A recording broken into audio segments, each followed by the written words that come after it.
Hey, what's going on, everybody, and welcome back to the Cobra Built YouTube channel. My name is Shannon, and first and foremost, I want to really thank you guys for stopping in and watching today. Second, obviously, as you guys can tell by the title, we are going to be discussing weight. And more importantly, rotational mass. So obviously what you guys see right there is my drag pack that is going to be used for drag strip purposes only, except maybe the rears will get driven on the street every once in a while. But some people always ask themselves, is a drag pack really worth the time, the investment, the money, everything like that? Well, I'm going to be showing you guys a weight difference from my Cosmis wheels to my drag wheels, and trust me, it's a weight savings. I tell you that. We're going to see how much weight we can shave off just of the car in and of itself. Then I'm going to tell you how much rotational mass. And now this is where it gets a little tricky, because people always say, you know, as far as rotational mass is concerned, I think the general saying kind of goes every 10 pounds of rotational mass is like essentially 100 pounds off of the car. Now, I don't know whether that's true or not. That's just what I've heard over the years, and I've heard a lot of known drag racers say this. Now, as far as track times go, I don't know. There is a saying for that as well, as far as rotational mass goes, but that I'm not 100% sure on. If you do know, kind of drop a comment below and let others in on that secret. But we are going to weigh the Cosmis wheels and the drag pack right on my scale right here. Very scientific video for you guys today. Now, in case you are wondering, these are Poverty SVE wheels. Now, the reason I did not go with, like, let's say a weld wheel, because if I'm only going to be using these at the track, it doesn't really make much sense for me to have 5-6 grand in just wheels that I'll probably use 12, 13, 14 times throughout the year. Those Cosmis are what I roll around on constantly. And if you didn't know, because I get a lot of questions on these wheels in particular, you know, maybe if Cosmis wants to drop a sponsorship, you know, holla at your boy. These wheels are Cosmis XT006R. So essentially these are an 18 by 9.5 all the way around. And back spacing, I'm not 100%. I'm pretty sure it's like a 10 millimeter offset, I think. I don't know offset to save my life. But when trying to look up before I bought my scale here, before looking up, you know, trying to add and subtract, you know, how much a tire weighs and how much a Cosmis wheel weighs and all that, I was just like, you know what, screw it.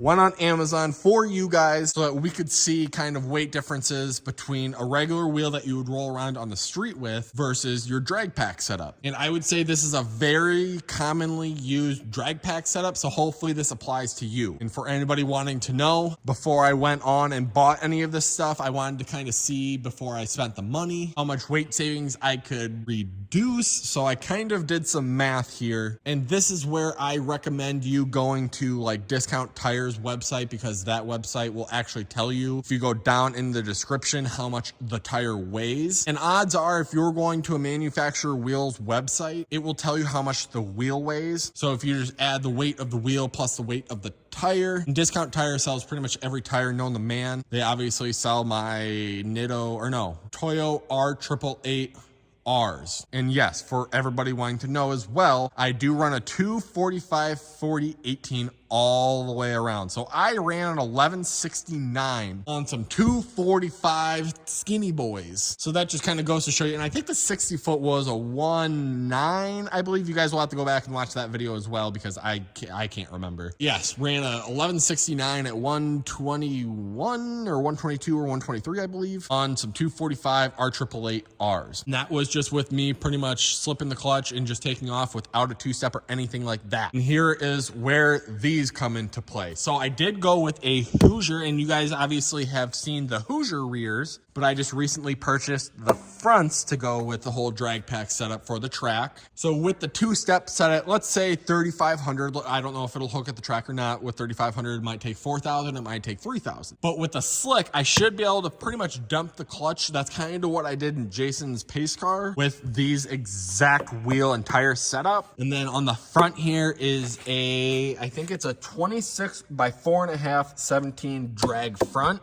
I was going to go with the Mickey Thompson ET whatever blah blah blahs that you can buy for skinnies, but believe it or not, we were messing around with Brett's car the other day because Brett has a set of VMS Poverty Stars for the front of his car. And the VMS wheels, I think, weighed in at like 21 pounds, but with the Mickey Thompson Street Radial, whatever, for the front, the tires in and of themselves weighed 25 pounds. So the tires weighed more than the wheels. Now with these tires, according to the FedEx website, weighed 11 pounds a piece. Just the tire, not the wheel. I think the wheel weighed in at like 19.25 pounds. So yeah, if you're going to be doing pretty much a drag only setup, I would definitely consider investing in the Hoosiers and not the Mickey Thompsons. They are, you know, bias ply, so they will sway a little bit, especially if you're a stick car like I am. You know, you really got to control the freaking steering wheel controls, so you got to make sure that when you shift, you don't yank the wheel down or anything like that, because the car will sway. So always take that into consideration. But I'm going to get the Cosmis wheel off and throw it on the scale for you guys, but I want to show you guys what they weigh and what a real world wheel will weigh for you guys. Okay, and just like that, the lug nuts are off, so I should be able to just pull this wheel down without making a big ruckus. Let me step on the scale here to activate it, make sure it's zeroed out, and then grab the wheel. And this is without me holding on to it, so it is balanced on the scale, and it comes in at 49.4 pounds. And like I said, that is with a 245/40 ZR18 blah blah blah whatever. So now you guys know what a Cosmis wheel weighs. And like I said, if you want, I know a lot of people run like LMR style wheels, like bullet wheels, FR500s, whatever. If you go on to LMR's website and under the description of each wheel, it should post the weight of just the bare wheel without a tire, obviously. And then, like I said, you can go to Discount Tire's website and then look up the tire that's on your vehicle and then go into the description, and it'll tell you the weight of the tire as well. And I'm pretty sure doing that mathematics, I was within like half a pound of what it actually ended up being. Obviously, I don't have to take off the rear because this is the same wheel and tire all the way around. So now let's weigh a skinny and see what these come in at. I actually cannot remember what these came in at. So it's zeroed out, and then you put the wheel on. This one, obviously, I'm gonna have to like rest up against my knees, but came in at exactly 30 pounds. So pretty much that's almost a 20-pound weight savings on the front of the car. And that's a huge difference. I mean, that's essentially taking 400 pounds out of the car, which, I mean, you can take that with a grain of salt, but that is weight savings. So 40 pounds of weight, I mean, that's a pretty big difference. Now let's move on to the rears. Let's see if I can do this without these sliding out. Sweet. And if you guys like videos like these, please make sure to hit that like and subscribe button. I will always try to continue bringing you guys scientific videos that will apply to a real world situation.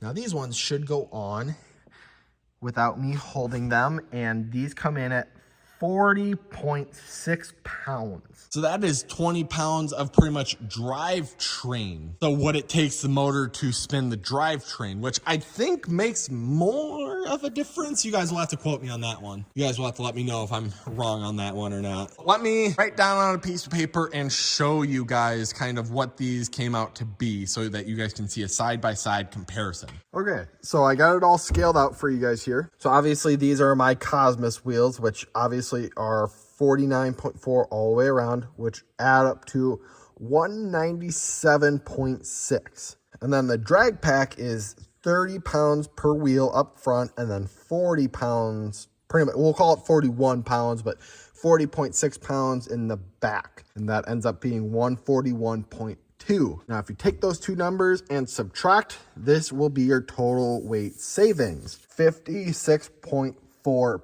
pounds. Now, this is not me saying I'm going to shave half a second off of my times. That is by no means. There's a lot of factors that go into it. Time of day, temperature, track conditions, launch, a lot of different things can play into a factor of your ET, mile an hour, whatever. But I would say this is a good place to start. And I would say, let's say I had what a lot of people do end up getting, a 10.5 wheel with a 275 or like a 305 in the back. I know for a fact an FR500 with a Nitto NT555 weighs 57.1 pounds. So you can almost add 10 pounds onto this. And like I said, a lot of people go with the SVE drag pack because it is a somewhat affordable option. Even though they did increase their price, which I'm not going to complain about because they're already cheap. But if you want to go ahead and say with a regular setup, not like mine, where it's the same all the way around, if you want to add 10 pounds, 20 pounds to the rear, you can just add that to that number as well. So for some people, it would be even more of a gain. And I have heard with Coyote cars, when they upgrade to an aluminum drive shaft, that can essentially give you a 10th off your ET, because I think you're shaving like 15